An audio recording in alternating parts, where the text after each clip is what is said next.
But do we as an industry prioritize financial incentives over client outcomes? No. No. We actually have very important values in our science of social Mhm. validity and doing no harm and making sure that we're Yeah, improving the lives of others. absolutely. Last question. What does truly ethical trauma-informed ABA look like? I think it starts with the individual because trauma looks different for me and for you and for everyone that we meet based on their history, Yeah. based on what they have experienced. So I think, everything we've talked about keeps coming back to the individual, the goals they Yeah. have for themselves, um, and taking into account what experiences they may have had that may affect the way that we approach a behavior. I think about escape extinction again. Yes. If you have a client that's experienced abuse, for example, or that has been neglected, you're probably not going to do planned ignoring, for someone who's experienced a lot of neglect. Yeah.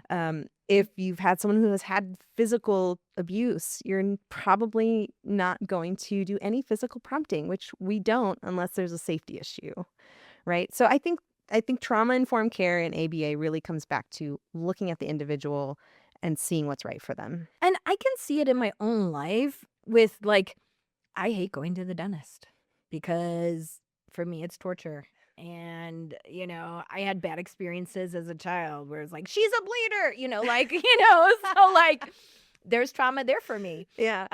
In California, we have the ACEs Aware certification that's actually free to all clinicians where you can get certified in trauma-informed care, which I have done. Mhm. Have you done that as Yes, well? I Yeah. have. And I think that's really important because it talks about real contingencies that affect real health outcomes. Mhm. Like, why aren't they taking their meds? Yeah. Why do they still eat these foods when they know it's harming them? Mhm. Why do they not prioritize sleep?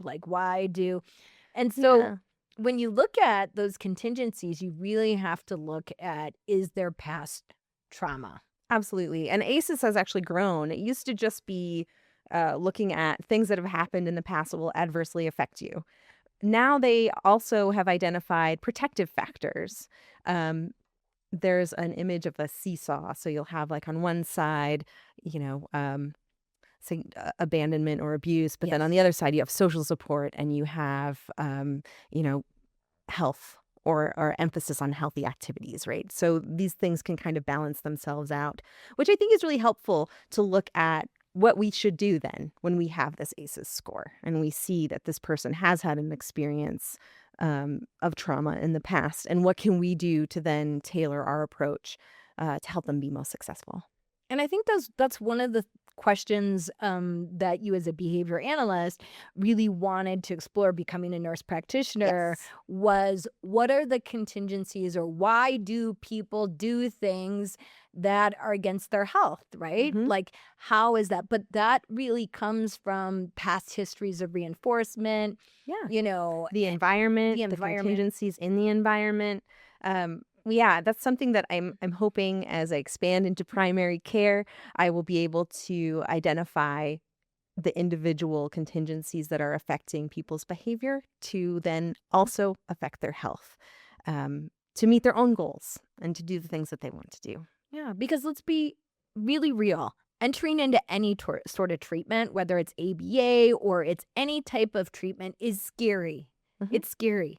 And you sometimes enter into it because you have real problems, health problems, or real fears. Hmm. Um, any time we're doing early intervention with parents, Denise and I always say they're precious families because you have to hold them with great respect. Yeah. Um, you have to actively listen. And a lot of times, when a parent gets that their child has a diagnosis, they often say to us, it's the worst day of my life, Yeah. and they need to be supported and they need hope.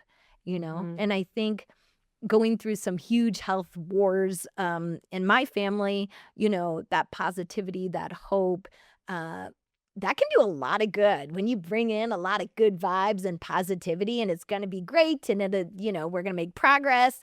Yeah. And that's one of the things that ABA does extraordinarily well. I would agree with that. I think that the primary care could learn a lot from ABA in that way, because I think when you have 15 minutes with a patient, because insurance is dictated, you need to see 30 in a day.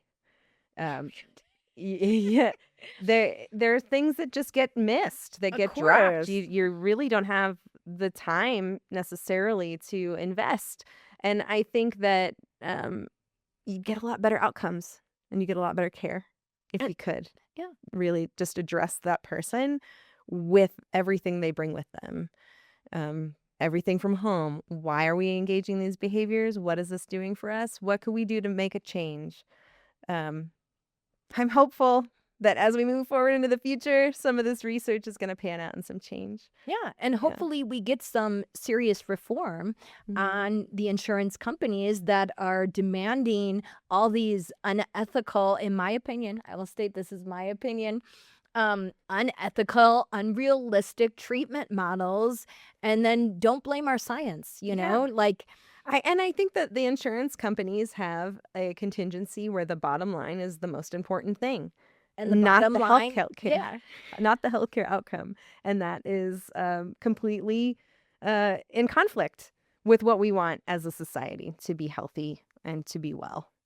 So let's work on that, huh? Yeah, let's work on these contingencies. But our science has data, and that makes a big difference because you can show systemic progress, and that progress builds hope Yeah. and potentiality of what can be possible. And so, those baby steps to greatness with our data and being able to show that we're making progress, even at the incremental level, I think is so helpful to any person wanting to do change. Yeah. Because, sometimes, when you're running, you got to walk around the block first before you can run a marathon.